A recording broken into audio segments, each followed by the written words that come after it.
Pasamos hasta el 90% de nuestras vidas dentro de un edificio. Es donde nacemos, crecemos, nos educamos. Es donde comemos, dormimos y disfrutamos. Es también donde trabajamos, desarrollamos y prosperamos. Los edificios están en el corazón de nuestras vidas. Es momento de hacer más y hacer que los edificios sean inteligentes, que interactúen, que aprendan, que se adapten,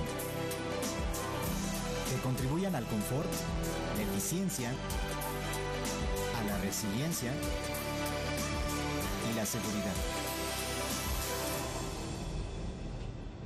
Los edificios inteligentes brindan lugares perfectos, crean ventaja competitiva y se preocupan por la gente que está dentro de ellos.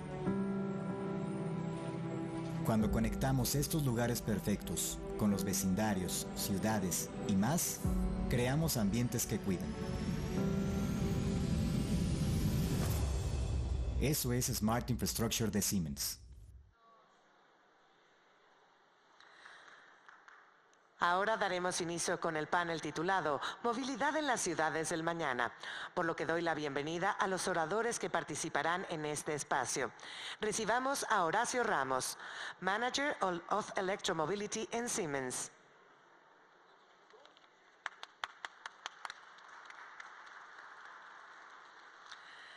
Recibamos a Ariel Campos, Business Unit Head for Building Products en Siemens.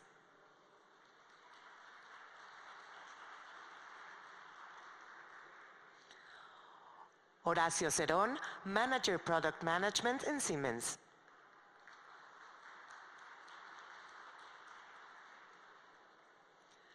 Alejandro Rodríguez, Sales Manager de Energy and Performance Services en Siemens.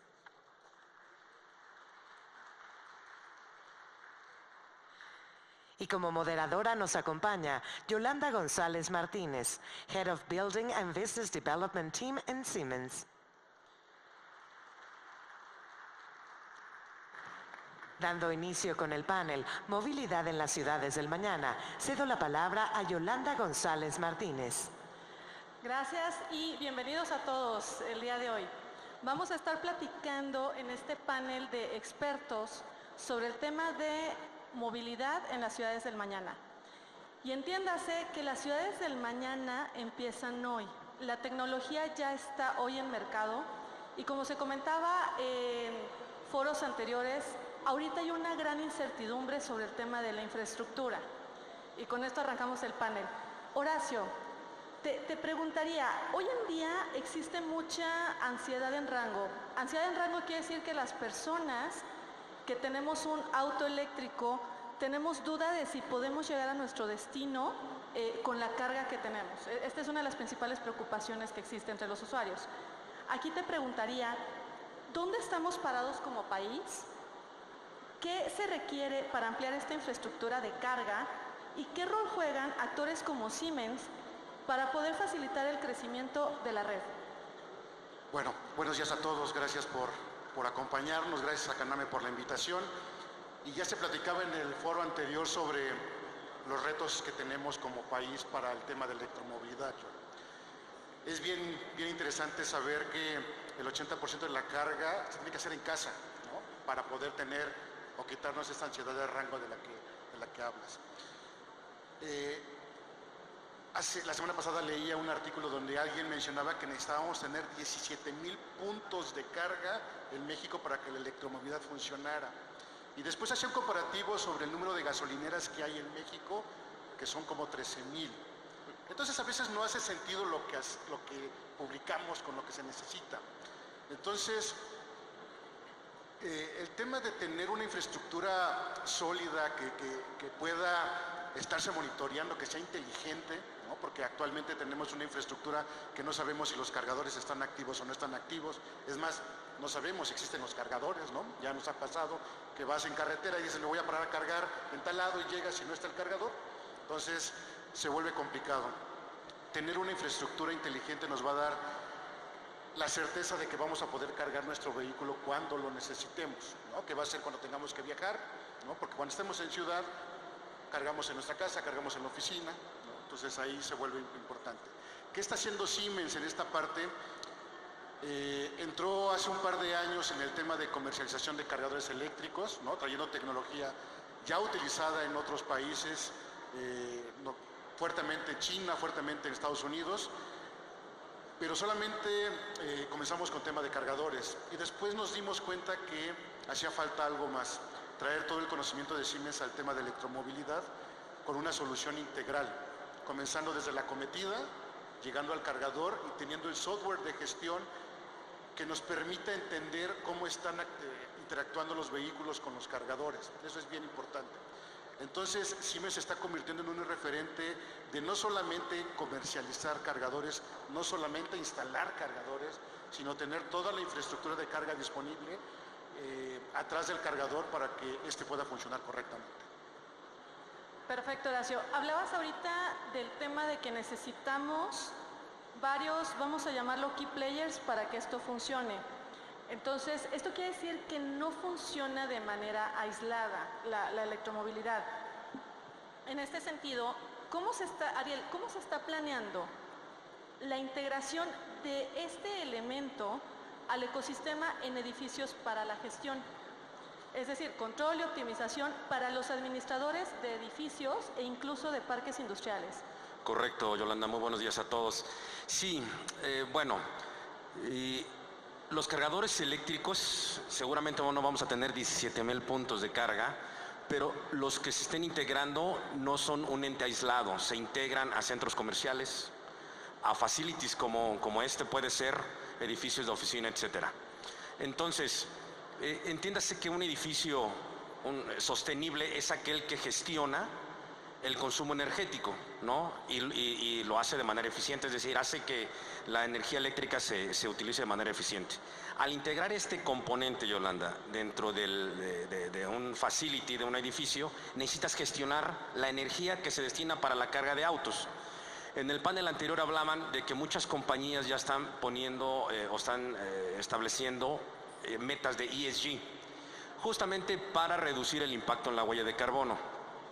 Entonces tú, si no solo es necesario poner cargadores y ya, tú tienes que hacer el cálculo de cuánto estás dejando de impactar la huella de carbono.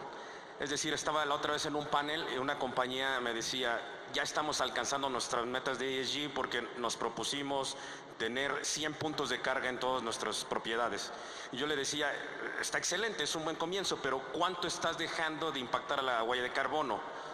¿Cuánto estás destinando a la carga de estos autos eléctricos? Y me decían, no sé, pero yo ya los puse. Entonces, donde hace mucho sentido, lo he comentado Horacio, necesitamos otros sistemas que me gestionen el consumo energético destinado a la carga de autos, que me hagan el cálculo de cuánto estoy dejando de impactar a la huella de carbono, y todavía corriendo algunos proyectos con algunos clientes, ellos que utilizan sus flotillas para entregas de última milla, ellos quieren saber qué chofer o qué unidad está cargando en qué punto, por cuánto tiempo y tener un tracking, ¿no? Entonces sí, se requieren plataformas que te administren todo el sistema de carga instalado.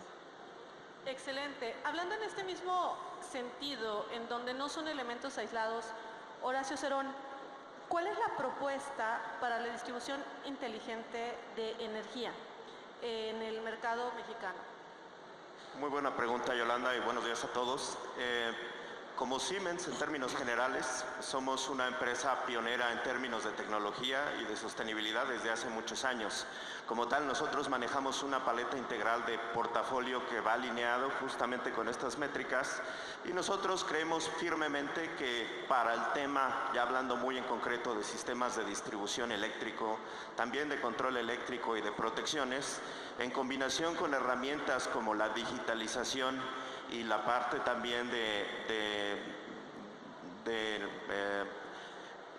herramientas como la digitalización, nosotros podemos llegar de automatización, perdón, nosotros podemos llegar básicamente pues a generar un futuro más sustentable de aquí en adelante.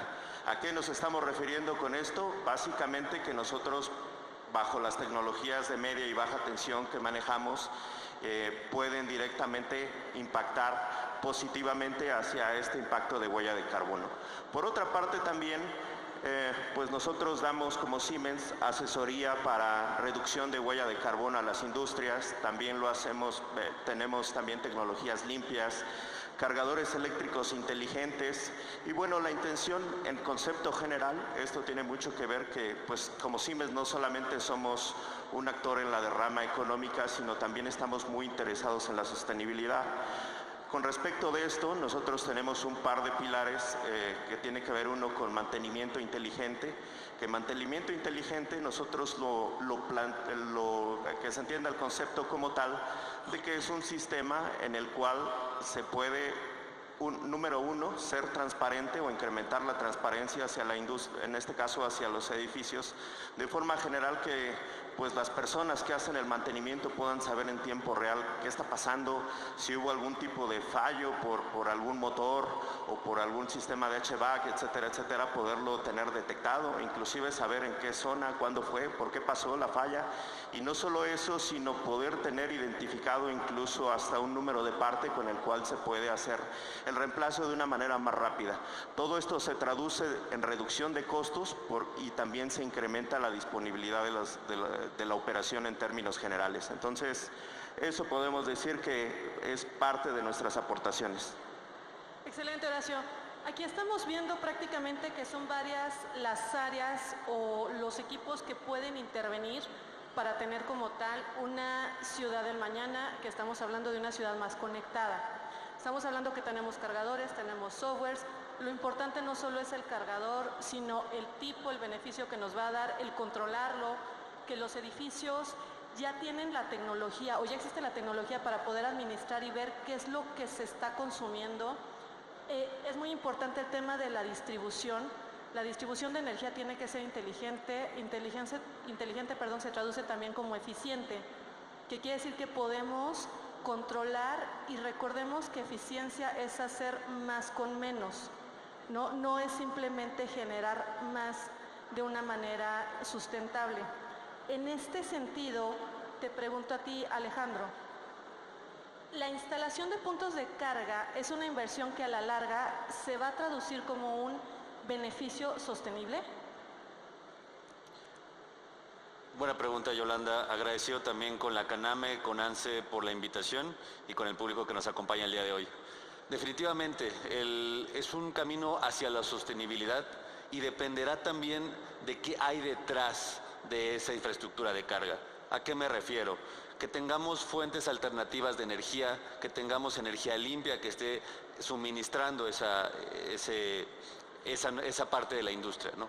Y yo diría que son tres principales tendencias que están afectando esta generación de energía. Incluso tengo por ahí un par de slides. Y la primera sería la diversidad que tenemos de fuentes alternativas, ¿no? Hoy estamos hablando de fuentes de energía renovables, que puede ser desde eólica, que puede ser generación en sitio, que puede ser geotérmica, biomasa, biogás. De verdad que es un espectro bastante amplio, y lo más importante es de que tanto los generadores como los consumidores nos estamos preocupando por de dónde viene esta energía. Y eso viene a la segunda tendencia, y es ¿qué hacemos con el mercado, ¿no? El mercado también se está flexibilizando. Hoy un consumer, ahora también se le puede llamar un prosumer, ¿no? Entonces, ¿qué hablamos? Que tenemos generación en sitio, que podemos tener un sistema fotovoltaico, que podríamos tener un sistema de almacenamiento de energía, y entonces ya ese es un paquete que es sumamente atractivo tanto para los que están generando la energía, pero también hoy en día para los que la estamos usando, ¿no? Y no solo lo hablo en un sentido de un business to business, no un B2B, sino también desde el usuario final, las personas, los usuarios de alimentos y bebidas ya están buscando empresas que estén utilizando fuentes alternativas de energía. Y por último, la digitalización, y creo que es a lo que se refería tanto Horacio como Ariel, y es ¿qué hacemos con esos datos, ¿no? ¿Cómo tenemos esa transparencia de datos y qué hacemos con esa información para tomar decisiones en tiempo real? Gracias, Alex. Hoy en día estamos como humanidad en una carrera contra el lograr neutralizar la huella de carbono. Varias empresas estamos muy comprometidas con este tema. Hablábamos del tema de eficiencia. ¿Para qué? Para lograr que cada vez los equipos vayan consumiendo menos, ¿no? ¿Qué tipo de equipos? Cualquier tipo de equipo que se conecte a la red. En este sentido, Horacio, regreso contigo y te pregunto, ¿tenemos como tal equipos eficientes? O sea, ¿ya existen equipos en el mercado totalmente eficientes? ¿Y qué tipo de equipos tiene hoy en día el país que puede ofrecer para este tipo de tecnologías como autos eléctricos? Sí, recordemos que el tema de la electromovilidad o el ciclo de la electromovilidad comienza con generación de energía limpia, almacenar la energía y consumirla de manera eficiente. Ese sería como el ciclo ideal de la electromovilidad. Probablemente en México estamos empezando por el final, ¿no? Estamos consumiendo la energía, no sabemos de dónde viene, pero estamos consumiendo. De manera eficiente, hay equipos que ya pueden ser monitoreados todo el tiempo para estar viendo qué tipo de consumo están haciendo, si están haciendo un consumo eficiente o no, si hay que hacer una modificación de esos equipos o qué tipo de servicio nos están entregando. Entonces, en ese tema de la electromovilidad y de las ciudades inteligentes, porque a veces, y ahorita en el panel anterior se enfocaron mucho en electromovilidad, pero cuando hablamos de edificios inteligentes es lo mismo. Consumir la energía de manera óptima en elevadores, en escaleras eléctricas, en los mismos escritorios, ¿no? Cuando estamos en la oficina y de repente nos paramos por el café, las lámparas tienen que apagar solitas para que no sigan consumiendo energía. Entonces, sí hay equipos que ya están en el mercado, que están siendo utilizados de manera, valga la redundancia, eficiente, ¿no? Para poder utilizar este tipo de energía de esa forma. Sin embargo, también nos falta muchísimo en el tema de romper paradigmas y el tema de educación, ¿no? Tú mencionabas hace un momento en el desarrollo que ha tenido el tema de la electromovilidad de los edificios inteligentes, pero no todos estamos o no todos conocemos qué es un edificio inteligente, no todos conocemos qué es la electromovilidad, no todos conocemos qué es la digitalización o la generación distribuida. Y creo que es parte de nosotros en estos foros y en el trabajo del día a día estar mencionando qué son y para qué sirven, ¿no? Fuera de hacer negocio, porque nuestro trabajo es hacer negocio, ¿no? Es vender.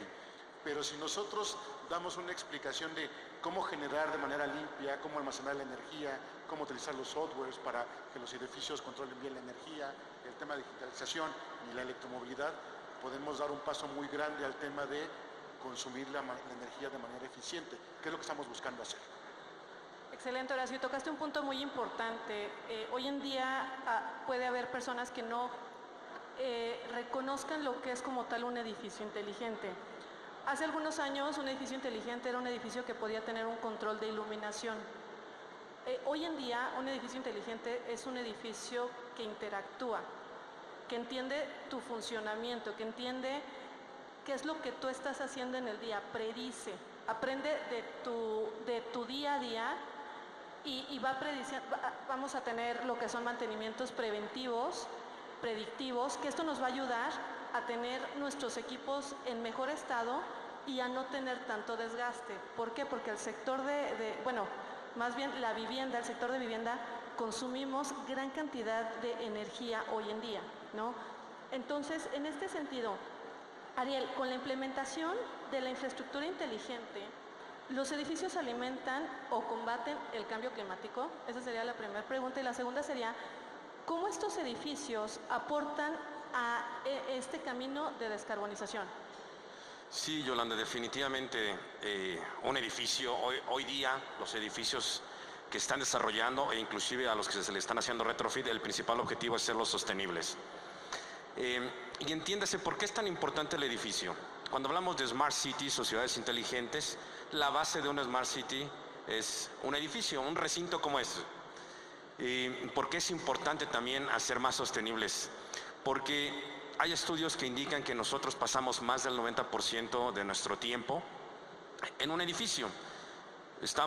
Partimos de nuestras casas en las mañanas, vamos a nuestros centros de trabajo, vamos a la fábrica, después vamos a un restaurante, vamos al cine, vamos al gimnasio, los que van al gimnasio, etcétera. Es decir, más del 90% estamos pasando en un edificio. Y un edificio tiene que proveer el servicio para el cual fue diseñado y de manera eficiente. Si yo voy al gimnasio o voy al cine, yo no solamente espero que la temperatura sea la adecuada para la actividad a la que estoy yendo a ese edificio. Si voy al cine, yo espero que la temperatura sea adecuada, pero también la calidad del aire sea adecuada. ¿Okay? Es decir, que pueda prevenir contagios de COVID o de cualquier otra enfermedad.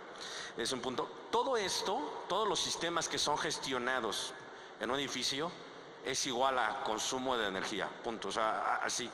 Al integrar ahora la electromovilidad a una Smart City, eso implica involucrar cargadores eléctricos, es decir, un dispositivo más que va a demandar energía. Es por eso que es muy importante, como decía Alex, que ahora el edificio no solamente va a ser un consumidor de energía, un consumer, como lo mencionó Alex, sino ahora el edificio se tiene que convertir también en un productor de energía, en un prosumer. Para así, el objetivo va a seguir siendo el mismo, utilizar o dar servicio a los usuarios de manera eficiente desde el punto de vista energético y además estar generando energía. Entonces sí tienen que ser eficientes, ayudan a la integración de la electromovilidad. Y contestando tu segunda pregunta, definitivamente el edificio que no se construya, se diseñe o se le haga el retrofit para hacerlo sostenible, va a perder valor en el mercado, va a perder inquilinos. ¿Por qué? Porque esos edificios, el objetivo es justamente impactar de manera positiva en la huella de carbono. Y como decía Alejandro, cada vez más los consumidores nos estamos fijando en qué compañía tiene metas de ESG, qué compañía tiene metas de sostenibilidad, ¿no? Y es lo mismo que pasa con los edificios. Cada vez más los inquilinos se fijan qué edificio, no solamente las amenidades que me está ofreciendo el edificio, sino qué edificio está siendo sostenible, quién está generando su propia energía en sitio, quién tiene cargadores eléctricos, quién tiene un monitoreo no solamente de la temperatura en el recinto, sino de la calidad del aire. Es decir, si cada vez el edificio juega un rol cada vez más importante y en la vida de nosotros, y en impactar de manera positiva la huella de carbono, Yolanda. Tocaste dos puntos importantes, Ariel, y te voy a hacer una pregunta muy concreta. Hablaste de edificios que se están diseñando ya con una estructura más sustentable, que nos va a llevar a que sean sostenibles. Pero los edificios que actualmente existen, entiendo que la respuesta es sí. La pregunta sería, ¿se pueden llevar a las ciudades del mañana, los que ya hoy en día existen? Sí, definitivamente sí, y ahí es donde Siemens puede ser un actor importante. No solamente somos nosotros, hay otras compañías, pero sí se tiene que hacer un retrofit, se tiene que hacer un análisis, una auditoría energética del edificio y ver qué sistemas se pueden eficientar. Y hay estrategias bien simples que muchas compañías implementaron, hasta de cambiar tu luminaria, ¿no? O sea, ahí ya tienes un ahorro energético significativo. El hecho de tener iluminación, comentabas en una de tus intervenciones, antes el edificio inteligente era aquel que tenía un sistema automático de iluminación, y lo básico es que ilumine cuando hay con detección de presencia o no presencia de las personas. Pero no solamente eso, un edificio hoy tienes que implementar estrategias de control de iluminación basada en combinación de luz artificial y natural, poner sensores que te digan cuánta luz natural está entrando a tu edificio y en consecuencia reducir tu consumo de luz artificial en el edificio mismo. Entonces la respuesta es sí se puede. No es fácil tampoco, o sea, hay que comenzar paso a paso, pero se puede hacer gradualmente, que esa es la buena noticia. No es como que agarro un edificio, ahora le tengo que poner generación en sitio, tengo que poner optimizar su BMS, tengo que poner el monitoreo de todas las variables. En una sola intervención se puede hacer gradualmente, y sí, tenemos varios ejemplos en que hay edificios de 30 a 40 años que estamos ayudando a renovar, Yolanda. Excelente, Ariel, muchísimas gracias. Y volvemos contigo, Horacio, en este mismo sentido de eficiencia. ¿Cómo pueden los sistemas de gestión de energía mejorar esta eficiencia y la optimización de la distribución eléctrica en una red inteligente? Sí, Alex lo comentaba hace un rato, que el uso de la información, el uso de los datos es una parte vital. Como tal, esos sistemas lo que nos pueden aportar es un histórico de consumos que tuvimos a lo largo del tiempo. Cuando nosotros aplicamos esa inteligencia o poder analizar bajo esos históricos, nosotros podemos detectar de manera muy rápida dónde o en qué parte del edificio es donde se necesita tomar acciones inmediatas. De hecho, Ariel comentaba cuáles son los pasos. Yo sumaría a su buen comentario básicamente también que un sistema de gestión es el primer paso en donde nosotros vamos a ver en tiempo real cómo se está comportando los consumos de nuestro edificio, y también no solo en tiempo real, sino, como les decía hace un momento, de forma histórica. Lo que pretendemos con todo esto pues es básicamente ahorros, traducirlos en ahorros. Como hay un lema que está ahora muy en boga de todos que dice que no hay un kilowatt más limpio que el que no se consume, y esto tiene mucha razón en diferentes sentidos. Uno de ellos pues es básicamente poder implementar soluciones focalizadas justamente en base a donde se hace la detección, pero esto sería bastante complicado si no tenemos un sistema de detección. Hablando en términos más puntuales, por ejemplo, también pues un edificio inteligente tiene bombas motores para sus bombas de agua y demás consumidores, y dentro de estos, digamos que participantes del sistema, lo que pasa con estos sistemas de gestión es que nosotros podemos hacer en conjunto con equipo eléctrico y de protecciones sistemas inteligentes. Dentro de estos sistemas inteligentes nosotros podemos determinar o plantear de manera muy rápida que un sistema inteligente es un sistema que se autoprotege, que controla y que controla nuestros procesos, y no solamente eso, sino que manda información en tiempo real a la plataforma de gestión, que pues podemos decir que es la parte medular, el cerebro de todo esto, que es justamente en donde vamos a ver directamente qué parte del sistema de donde hay problemas, ¿no? Con estos sistemas inteligentes podemos ver diferentes valores, no solamente los eléctricos, sino podemos también ver las horas de operación efectiva que tenemos por equipos, ver qué tan eficientes estamos siendo, y no solo eso, sino también poder ver pues directamente pues cuánto tiempo de vida le queda a nuestros equipos. Regreso con el concepto que les decía hace un momento con respecto de sistemas de mantenimiento inteligente.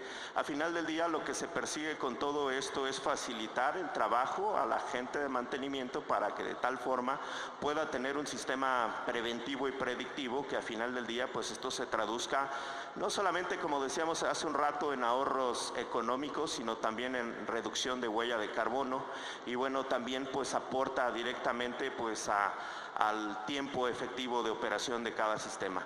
Pero es eso, Yola. Muchísimas gracias, Horacio. Y en esta carrera contra el tiempo, para poder lograr esta neutralidad en la huella de carbono, Alex, te pregunto, ¿cuáles son los pasos inmediatos que como empresa debo tomar para poder alcanzar el Net Zero? Muy buena pregunta, Yolanda. Yo lo dividiría en 3 etapas principales. La primera, y nos lo decían en la Facultad de Ingeniería, ¿no? Lo que no se puede medir, no se puede controlar, y lo que no se puede controlar, no se puede mejorar. Entonces, de lo que tenemos que partir es cuál es la línea base, cuántas emisiones estoy generando en mi sitio, cuál es la huella de carbono de mis productos, y a partir de eso fijarnos una meta para los siguientes años, hacia dónde queremos llegar o cuándo queremos llegar al Net Zero. Cuando hablo de la segunda etapa, ahí también se tiene que dividir. La primera es, ¿de dónde viene la energía que estoy utilizando? Y la segunda es, ¿qué hago con esa energía? Cuando hablo de dónde viene esa energía, hoy hay diferentes opciones. Podemos utilizar, ya lo mencionamos, energía eólica, energía alternativa, pero también algo que está sucediendo en muchas partes del mundo, y aquí en México también es una tendencia, es la generación en sitio. Entonces, ¿cómo utilizo esos espacios para tener yo también energía fotovoltaica o sistemas de almacenamiento? Y lo segundo es que mencionaba, y yo agregaría lo que comentabas, Horacio, de el kilowatt más limpio, que es el que no se utiliza. También les diría que el kilowatt más barato es la energía que no se utiliza. Entonces, lo que siempre le comentamos y buscamos hacer con nuestros clientes es eficientar, reducir el consumo, para que así también puedas llegar a un equilibrio óptimo con sistemas de digitalización, de información en tiempo real, y podamos reducir la huella de carbono. Y el tercer alcance, que ya es algo un poco más ambicioso, y es ¿qué hago con mi cadena de suministro? ¿Cómo hago que también mis proveedores se sumen al barco de la descarbonización, y que al final tengas todo un ciclo de vida del producto completamente limpio, ¿no? Entonces, ese sería a grandes rasgos, Yolanda. Muchísimas gracias, Alex. Aquí, Horacio, una pregunta. ¿Cómo vemos, hablando de las ciudades del mañana, cómo vemos la electromovilidad en los próximos años? Retadora, ¿no? Específicamente para México, retadora. Ya se han mencionado que hay diferentes variables que están haciendo que por un lado no avance, pero va a sonar raro, pero por otro lado está avanzando muy rápido, ¿no? Las empresas de reparto de última milla están avanzando de manera impresionante en este tema de electromovilidad, pero los usuarios como nosotros que estamos aquí sentados todavía pensamos en comprar un vehículo eléctrico, ¿no? Sí, todavía aquí. ¿Le entro o no le entro al asunto porque me voy a quedar sin batería? Bueno, el vehículo, no yo, el vehículo. ¿Dónde voy a cargar? ¿No? Todavía seguimos pensando en estas cosas. Entonces, hay un reto muy fuerte en el tema de romper este paradigma de dejar de utilizar un vehículo a gasolina y pasarlo eléctrico, ¿no? Entonces, los que estamos metidos en el tema y los que nos apasiona el tema, pues cuando me preguntan, oye, ¿qué hago? ¿Cambia un vehículo eléctrico? Sí, ya cámbialo, ¿no? Ya, dale, ¿no? Avanza. Y empezamos luego con el precio y empezamos luego con... Siempre buscamos una explicación para no hacerlo. Entonces, creo que ese es el reto más grande que hay. El hacerlo organizado está siendo un reto bien fuerte en México, porque ya lo comentaba en el panel anterior, muchas empresas para cumplir con sus planes de descarbonización están comprando vehículos eléctricos, pero nos están trayendo así de, oye, y ayer platicaba con alguien, oye, van a llegar 700 autos eléctricos, necesito que me los energices para de aquí a finales de agosto, y yo así de, no es así, no hay que hacer un proyecto integral para poder energizar esa flota de vehículos. Entonces, el tener esta electromovilidad planeada nos está costando mucho trabajo. No hay una normativa, ¿no?, que también nos ayude a decir hacia dónde tenemos que ir. Ya se está trabajando, pertenecemos a la sección 15 de CANAME, donde estamos enfocando fuertemente este tema de la normalización en temas de cargadores, infraestructura de carga y hasta en temas de vehículos también podemos entrar, baterías también, que es importante, pero vamos a un paso, a una velocidad que creo que nos va a llevar mucho tiempo, ¿no? Si no cambiamos esta parte de seguir pensando que para qué cambio eléctrico si sigo consumiendo gasolina, no hay gasolina por todos lados, ¿para qué cambio eléctrico? Entonces, creo que son los mayores retos a los que nos enfrentamos. Pero si no lo hacemos en conjunto, porque alguien me decía hace un par de semanas que estuvimos en un evento en Monterrey, me decía, yo voy a ser el principal actor de la electromovilidad en México. Le dije, felicidades, me da gusto escuchar eso, es un plan muy ambicioso que una sola empresa sea el actor completo de la electromovilidad, porque no es así. Tenemos que trabajar en conjunto. Entre todas las empresas que estamos aquí participando en este evento, ¿no? Hace rato saludaba a alguien ahí del grupo Schneider y me decían, la competencia, no es competencia, podemos ser complemento en este tema de generar nuevos modelos de negocio para electromovilidad, para edificios inteligentes y para ciudades inteligentes. Correcto. Creo que tocaste un punto muy interesante, Horacio. No importa con quién, el punto es empezar. Ya vemos muchas empresas en el mercado que ofrecemos diferentes tipos de soluciones y la idea es esa, la idea es lograr esta neutralidad de la huella de carbono. Cada vez nos queda menos tiempo, nos quedan 6 años y meses para poder llegar al 2030, en donde se van a evaluar los acuerdos de París, donde tenemos que lograr reducir el 1.5 grados centígrados que puede tomar nuestro planeta, que puede ser un punto de no retorno. Entonces, esto se vuelve definitivamente un tema muy, muy importante. Si me dejas complementar un poco lo que mencionaba, el mercado en México y a nivel mundial en temas de edificios inteligentes, en temas de electromovilidad, en temas de generación, es tan grande que todos vamos a tener oportunidad de participar. Entonces, no entiendo a veces el por qué estar buscando esa pelea de que yo voy a ser el primero o el único, ¿no? Si participamos todos, atacamos el mercado y hacemos que avance más rápido este negocio. De acuerdo. Definitivamente, Horacio, creo que todos podemos aportar un granito de arena para este objetivo que tenemos en común. Vamos a pasar a algunas preguntas que tenemos por parte del foro, en donde aquí nos pregunta Néstor, en cuestión de inversión y costo-beneficio, ¿en cuánto tiempo se puede recuperar la inversión hecha en estos dispositivos mediante el ahorro generado por los dispositivos de eficiencia energética en el edificio donde se implementará? Muy buena pregunta. Ok, bueno, esa es una muy buena pregunta, es de las primeras preguntas que siempre nos hacen. Y sin querer ser ambiguo, siempre va a depender mucho del edificio y de las instalaciones que se tengan. Es decir, todo el mundo sabe, hay hoteles todavía, aunque no lo crean, aquí en la Ciudad de México, que tienen el aire acondicionado prendido todo el tiempo. Y de verdad, el fan and coil está abierto, sus plantas de agua helada están al máximo y no tiene ningún control de la temperatura. Entonces, cuando sale el inquilino, cuando llega el usuario a la habitación, lo ajusta y por ende se ajusta la válvula, ¿no? Va a depender mucho. Si yo soy un facility que tiene el aire acondicionado prendido todo el tiempo, eso me lleva a pensar que el consumo energético derivado del sistema de climatización, mejor conocido como HVAC, va a rondar como entre el 40 y el 50% del consumo energético total, ¿no? Entonces ahí no tenemos ninguna eficiencia. Entonces tendríamos que hacer el cálculo, lo tendríamos que llevar óptimamente a que el sistema de aire acondicionado sea un 30%, un 35%. Entonces, dependiendo de lo que yo esté consumiendo, como decía Alejandro, tenemos que medir el consumo energético que estás teniendo, ver las estrategias y en función de eso hacer el cálculo de porcentaje.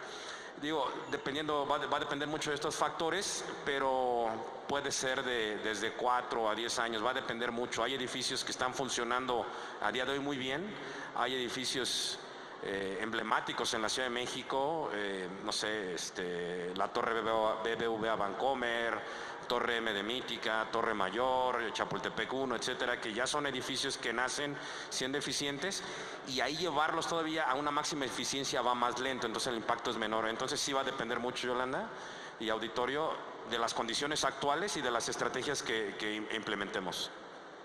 Excelente, Ariel, muchas gracias.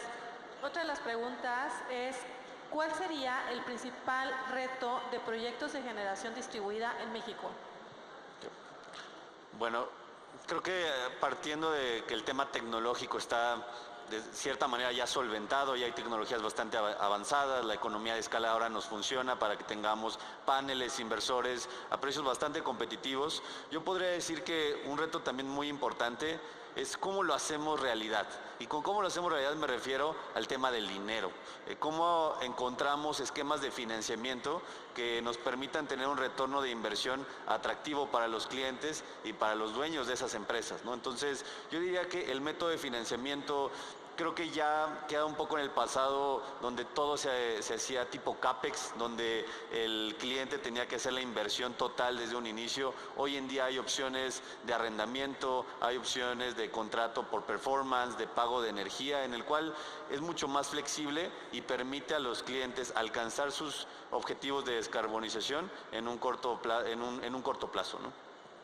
Gracias, Alex. Otra de las preguntas es, ¿cuál es el principal consumidor de energía en un sistema de un edificio? Bueno, ya lo mencionaba un poco en la intervención anterior. Siempre el sistema de aire acondicionado al día de hoy, según estudios que tienen, es el principal top offender, o es el top offender del consumo energético en un edificio. Dependiendo de la región en que nos encontremos, puede ir óptimamente desde un 35% en zonas, digamos, en el norte del país, puede llegar hasta ser un 60% si no tenemos ninguna estrategia de control. Pero sí, el principal sistema que consume energía eléctrica en un edificio es el sistema de aire acondicionado, Yolanda.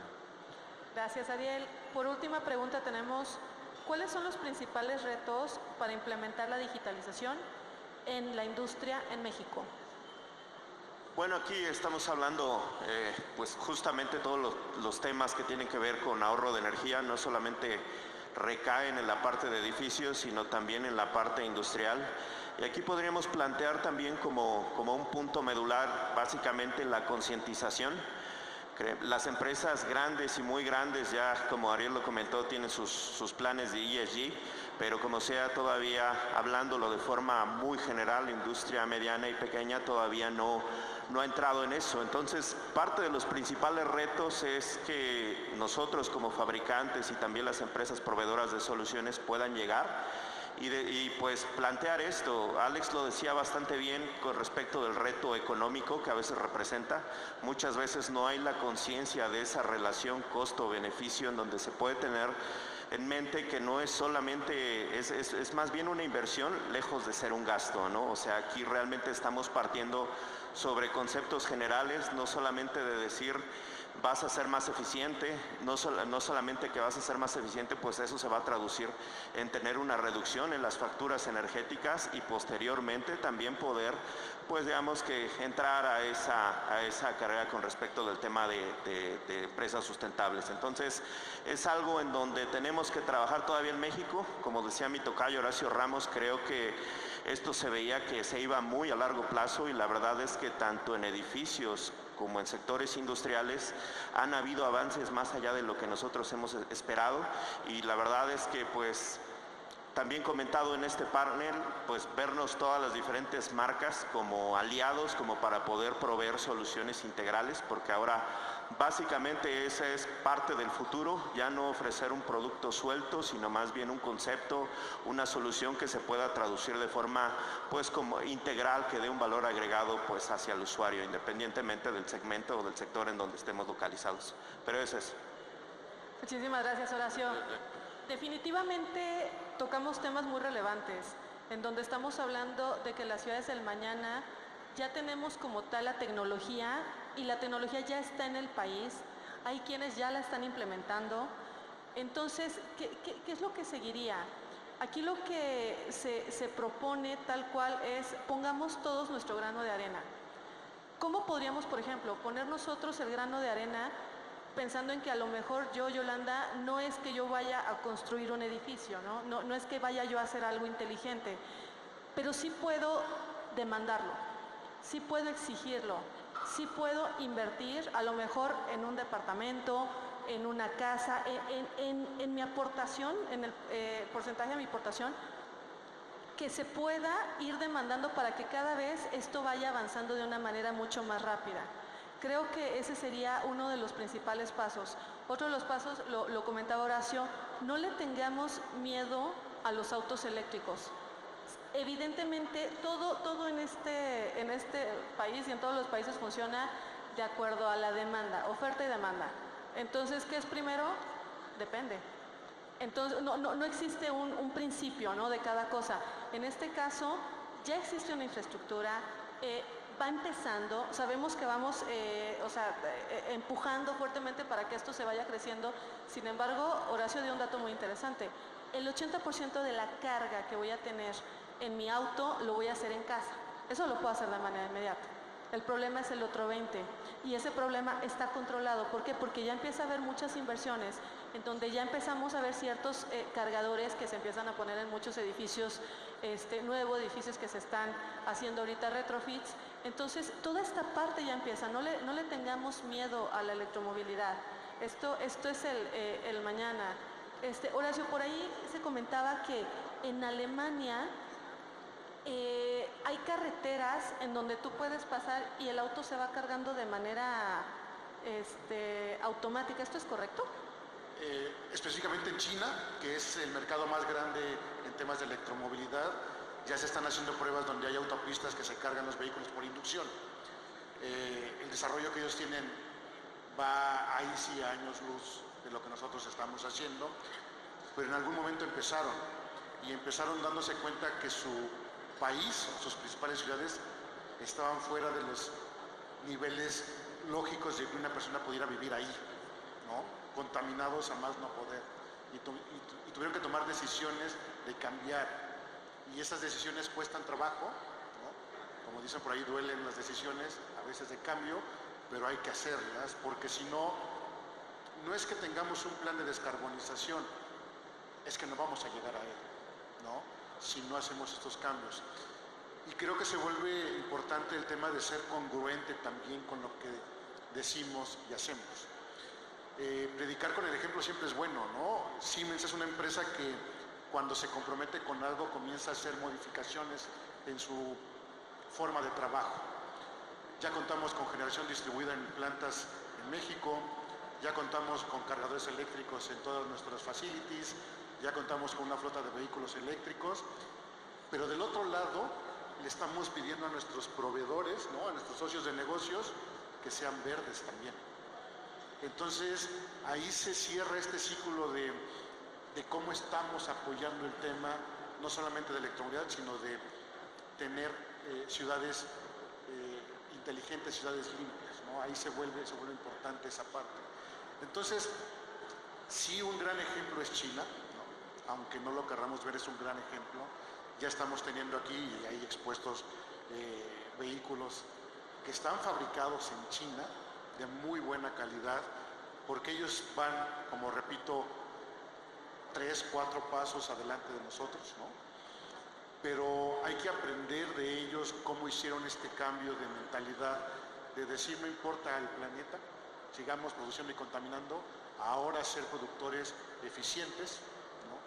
Productores muchas veces ya verdes, y eso se vuelve interesante, y tener estas carreteras que mencionabas, ¿no? Que para que eso pase en México creo que falta todavía algo, no sé si yo lo vaya a ver por mi edad, pero ahí está el plan, ahí está la tecnología, ¿no? Ya está hecho, ya no hay que probar nada, solamente hay que comenzarla a adaptar a lo que hay en México. Muchísimas gracias, Horacio. El año pasado en esta conferencia se preguntaba que qué significaba el 7.5 y eran los años que faltaban para llegar al 2030. Hoy estamos preguntando qué significa el 7.6. El próximo año va a ser 5 punto algo y cada vez vamos a ir reduciendo. Eso quiere decir que tenemos que accionar ya. La tecnología existe, los datos existen. Lo importante no es tener los datos, es saber qué hacer con esos datos, es gestionarlos, es poder aprovecharlos y lograr toda esta eficiencia que hoy en día la tecnología ya me permite tener, porque lo que tenemos que cuidar son los recursos naturales que el planeta nos brinda. Con esto les agradecemos muchísimo su tiempo. Quedamos pendientes. Gracias.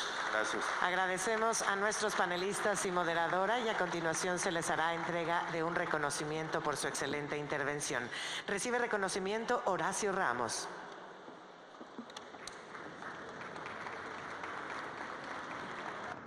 Recibe también Ariel Campos.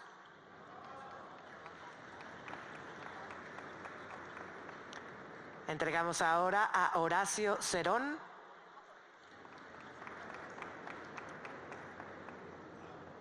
Recibe Alejandro Rodríguez.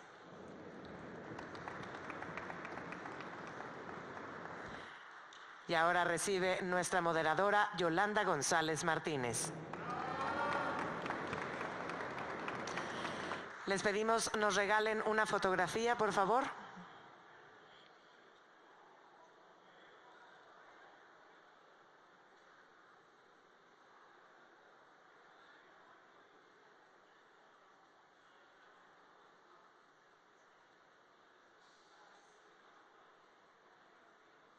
Despidamos a nuestros panelistas y moderadora con un fuerte aplauso. Continuamos con el programa. Queremos agradecer a Voltran Weg por el patrocinio del Coffee Break. Les recordamos que después de cada conferencia o panel, si es que el tiempo lo permite, contaremos con un espacio para preguntas y respuestas, por lo que les pedimos redactarlas con antelación a través del WhatsApp de Caname. El número es 5580-6973. Se los repito.